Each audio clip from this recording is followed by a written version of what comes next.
I'm meteorologist Jason Caterina on AM 560, The Answer. Get the latest weather, traffic, and news updates online at 560theanswer.com. Now, from the Signature Bank Studios. Insert Democrat socialist here. Runs the Democratic House floor for 30 plus years running. He's promising this and he's stealing that. Where can you get that kind of money? He's using your house like his own piggy bank. You ought to know by now. You can pay off your house here in Illinois, but you can never keep up with the taxes. Oh, how it's always been the plan to have a taxpayer pay, no doubt. Not a matter of if anymore, but when. You're moving out. I said, when you're moving out. Top of the morning, Dan Proft here. That theme music means it's time for our weekly conversation with Ted Dabrowski, formerly of wirepoints.org, now a Republican candidate for governor, as we discussed last week. Before we get to Ted, the incumbent governor, his name is J.B. Pritzker. You've heard about him, right? He's this guy. One who intends to come take away the freedom and opportunity and dignity of Illinoisans. I would remind you that a happy warrior is still a warrior. You come for my people, you come through me. And that message was specifically directed at ICE. You come for his people, meaning people in this country illegally. You come through him. Well, Operation Midway Blitz is coming for his people in this country illegally who pose public safety threats. Those are J.B. Pritzker's people. That's what he said, not me. And I've seen some polls, the various communists running to replace Jan Schakowsky in the 9th Congressional District out at Broadview, making a spectacle of themselves, engaged in something decidedly unpeaceful. When you obstruct federal law enforcement, that is not peaceful protesting, not to mention banging on the cars of federal law enforcement, so on and so forth. This is sort of the scene outside Broadview over the last this weekend and into yesterday as well. Here are some of these people who are trying to make our discourse more civil, our society more kind, to advance the cause of tolerance and understanding. Nazi f***ing Gestapo. You are Nazis! You are Nazis! You are Nazis! You are Nazis! Go Heil Hitler! Come on! Go ahead and cosplay circle jerk.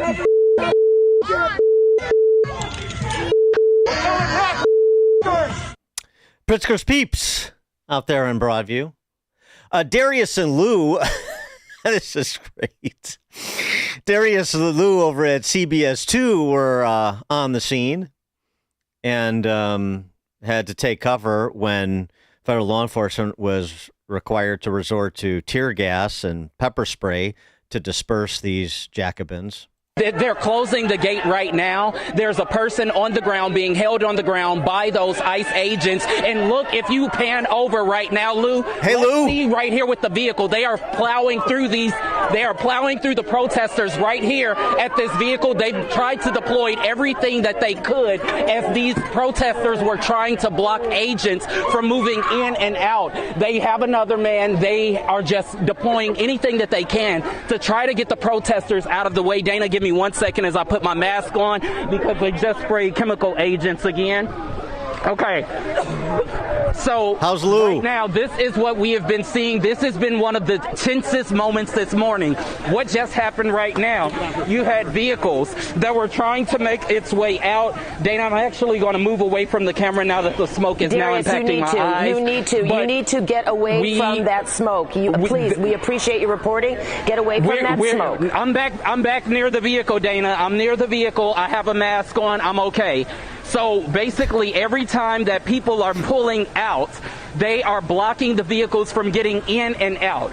At this point, what we saw this time was the agents on top of the roof. They started, Lou, you need to get something on your eyes. Come on, Lou, don't be a hero. Dana, let me send it back to you. We're going to hold the shot. Yes. We just need to protect our eyes right now. I mean, actually, I do appreciate Darius and Lou's intrepid reporting because he detailed CBS 2 hardly sympathetic to the conservative position on issues. Yeah, the common sense position on issues. They're just documenting exactly what I said. That what he was describing is not a peaceful protest. I mean, in addition to their profane vulgarities, that's not peaceful. Blocking federal law enforcement from trying to get in and out. You can't do that. That's against the law, which is why somebody was taken into custody, especially when you get up in a law enforcement officer's face. If it's good enough for a New Jersey congresswoman to be indicted, it's good enough for these Jacobins to be dispersed and or arrested as well, isn't it? Yeah. You come through J.B. Pritzker.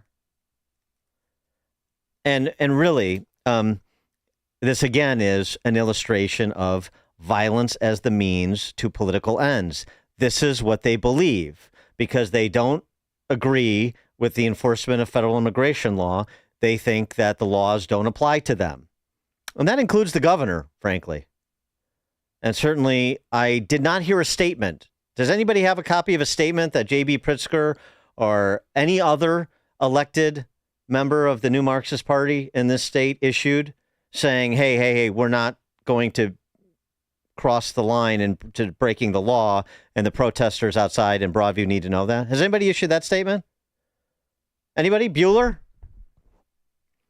Ted Dabrowski, Republican candidate for governor, state of Illinois, tedforillinois.com, joins us. Ted, thanks for being with us. Appreciate it. Good morning, Dan. Your reaction, I mean, this is, a sanctuary city, sanctuary state. Well, in this case, it's Broadview, so it's a sanctuary state consequence. Your view on the governor's handling of it and what should be done? Well, yeah, there's a lot to say. I think the starting point is that the governor could end all this chaos. He could end all these preventable crimes if he actually respected the rule of law. What we're talking about here are violent criminals who have come here illegally or performed, who came here illegal and maybe have performed acts of violence here. And, if Governor Pritzker would just hand over in cuffs directly from our jails to the federal authorities, then ICE and other federal officials wouldn't have to go chase them down and create the kind of problems that are being created. Governor Pritzker could solve all this right now by working with the federal authorities and just hand them over, and there would be less problems. That's number one. Number two, though, is, he's harboring, we talk about sanctuary state and sanctuary city in the terms of allowing illegal immigrants to come here, but by that same policy, he's harboring criminals because he's not turning them over to the federal authorities.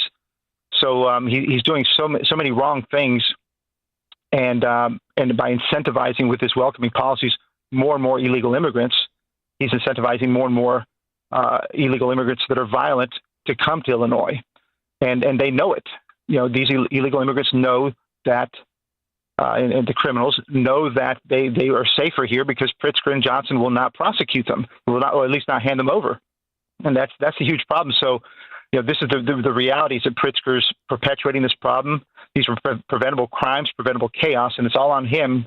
And any blood that's spilled is on him. Let's turn to financial chaos. I mentioned this earlier in the program in our discussion with Frank from Harlington Heights, his History Minute today, talking about the possibility of Chapter 9 for the city of Chicago, which is something that's been bandied about for many moons. But there is sort of a moment here. It's been a little bit different than in the past.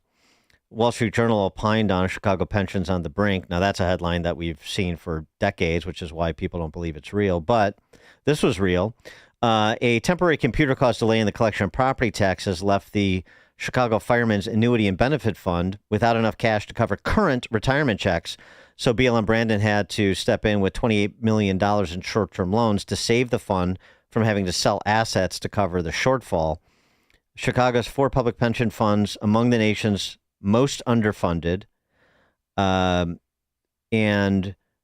in July, a memo emailed to Deputy Governor for Budget and Economy, Andy Manar, is a former state legislator, part of the problem, continues to be part of the problem. Chicago's CFO, Jill Jaworski, explained that the proposed changes in the pension benefits, the legislation that Governor Pritzker signed to enhance firefighter and police benefits, the proposed change in the pension benefits should reduce the funded ratio for both the police and firefighter funds to under 20%. Many actuaries consider a funded ratio under 20% to be technically insolvent. That's what the Chicago City of Chicago's Chief Financial Officer, Jill Jaworski, wrote in a memo to the governor's office. Many actuaries consider a funded ratio under 20% to be technically insolvent, and so it is now. And so we have a moment like we had with the firefighters fund. More of this to follow, I presume. Yeah, I think we can't stress it enough. And we've been warning about this problem. It's a deepening problem. Those pensions in Chicago continue to eat more and more of the budget. But now it's reached a point where, and this is a case where you have some kind of exogenous event, and suddenly the pensions don't have enough money, and they have to borrow. And this is a precise case where we're seeing just how little money those pension plans have, right? Because if they had lots of money, like any pension fund, if they're a normally functioning pension fund, they wouldn't need to borrow money. They would just sell some stock and pay it out. In this case, they can't do that, and it tells you how bankrupt it is.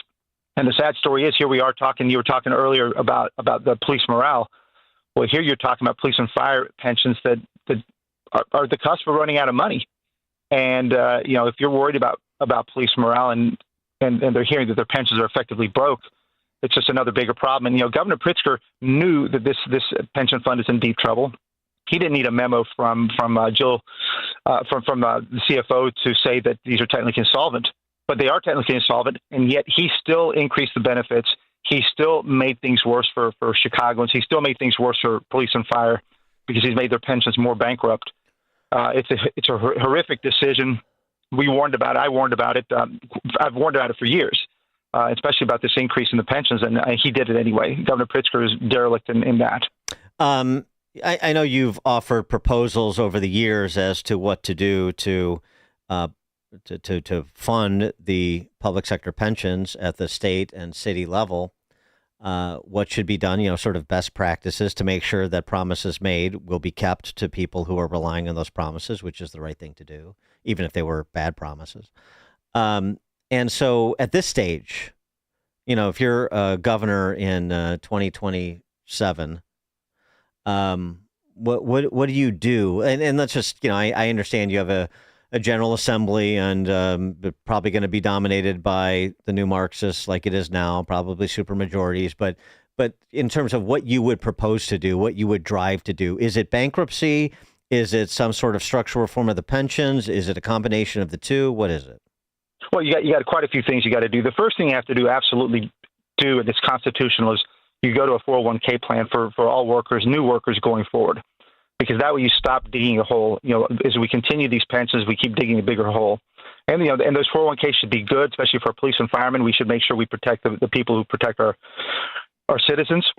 But that's a 401k to start with. Number two is you got to start freeing up cash so that there's enough money to go towards pensions. So when you think about the city, and there's also the Chicago public schools, right? So you're talking about the entire tax base. You've got to just get rid of all the waste. And I think of immediately my head goes to, you've got all these empty schools that are, with 30 students or 50 students. They suck up a lot of money, right? This taxpayer money. You got to go at all the head count that has been wasteful. And we've seen that largely in CPS, but of course also in the city. You've got to go after all the head count that's sucking up the money, especially a lot of bureaucrats. And so you've got to do that. And then you've got to look at bankruptcy as well, because we know that these legislators and these aldermen will never consider real reforms. So you've got to have that threat of bankruptcy hanging over their head if, in fact, the city runs out of money. And that way, unions and others will finally negotiate some changes. Well, it's interesting. I always make this point. I haven't checked recently, but I assume it's still the case. How just sort of fundamentally unwilling to be responsible is the General Assembly. The worst funded of the 5 state pension funds has been, and I assume still is, the legislative pension fund. They can't even act to maintain the solvency of their own pension fund, much less anybody else's. Yeah, it's a very small fund, of course, because it's just for the legislators. But it has been, 12% funded. It's effectively been broke, and it runs on just effectively a big subsidy from the state just to keep it solvent. But it's broke, and they're fine with it. It's fascinating that these legislators, we call them legislators, but they don't legislate. They just keep doling out benefits. They refuse to fix anything, and it's the people who pay. And we haven't talked about this, but underlying all this is why we pay the highest property taxes in the country. Right. The second highest gas taxes, the highest cell phone taxes, and they want more taxing. They keep talking about more revenues, and it's why people in the end leave the state. It's why they're destroying the state, and why we have to do the exact opposite of what they've been doing for the last 30 years. Well, and again, as we've talked about before, if you want to take the most recent high-profile case, that would be Detroit. If you don't act in a way that is designed to keep the promises that were made, and that includes the public sector unions coming to the table too, as you reference, then what you end up is everybody takes a haircut. Then the promises won't get kept, but it will be of your own volition because you refuse to be constructive in dealing with a problem that has many fathers in terms of its creation and exacerbation. Well, a lot of people get scared by that word bankruptcy because it sounds like it's a really bad thing. But if you act early enough, then you can actually restructure what's there. Yeah. If you keep waiting and waiting like Detroit did, well, there's not a whole lot left except for just a cut. And I would remind people of this: Detroit's bankruptcy. Their debt load was huge, but it was more bonded debt. So there are bondholders who are going to take a hit. In Chicago's case, it's the reverse. There's less bonded debt, and there's a massive amount of pension debt. And we don't want to see the pensioners take a hit. Certainly not our public safety pensioners. And so it behooves us to really get to the table sooner, as opposed to waiting 3, 4, 5, and 10 years when a McDonald's could be gone and the CME could be gone, and we have even less revenues to work with. And that's the fear for me, is that people and big businesses keep leaving, and our tax base will be so damaged that when we get to a bankruptcy, it's hard to do anything because there's not much to negotiate except to cut. That's an important point, distinguishing Chicago's situation from Detroit's. Paul Vallis had this piece over at ChicagoContrarian.com about the city's restaurant scene. 9,000 restaurants employing 150,000 people generate about $10 billion in annual sales and fuel tax revenue that supports city services and schools and transit and so forth. And they're getting hammered. The combination of COVID and Bidenflation, and we know what the vacancy rate is on main drags like the Mag Mile. Retail vacancy, 31%, Mag Mile. The ending the tipping wage compounded the crisis, writes Vallis. According to the Employment Policies Institute, 5,200 jobs lost, 100 restaurant closures when you sort of artificially spike the cost of doing business, the cost of labor. And then there's this. A meal in Chicago carries an effective tax rate of 11.75%. So of the $10 billion in sales citywide, $1 billion of it goes back to the city, as well as the RTA, McPier, Cook County, state of Illinois, right? 11.75%. And that doesn't even get you to the commercial property taxes in Cook County, which of course subsidize residential property taxes. So this seems to me like this is part of what makes the city great, makes the city attractive, and part of the other problem is it's not safe, and so people aren't coming downtown. So this seems to me it's mainly a city issue, but again, thinking about this statewide, because the city of Chicago should be an economic engine for the state of Illinois. The things that can be done at the state level to aid the business community at the city level. Well, absolutely, and I think if you listen to Governor Pritzker, he's always wanting more revenues. That ignores the fact that he's got a massive amount more money today than he did when he started. The budget has ballooned under him, and yet he still wants more. And it's the same for Johnson, right? They all want more money, more revenues.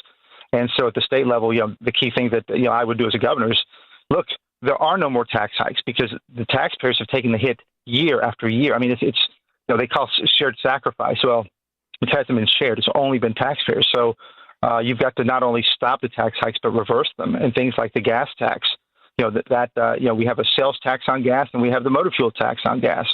Stuff like that should be cut. Paul Vallis did a good job of outlining all those tax hikes that accumulate. You can't do that to people. Everybody, all these government units want their share. They want to put their hand in the pockets, and in the end, it just chases people and businesses out. I was in Lisle talking to a business owner, and he told me the other day. He said every single law that's passed puts more burden on my business, and so he's doing more and more in Tennessee and less here because he just says it's every single one. There's not a single law that's passed that is friendly for him. It's more onerous, not just the taxes, but all the different mandates.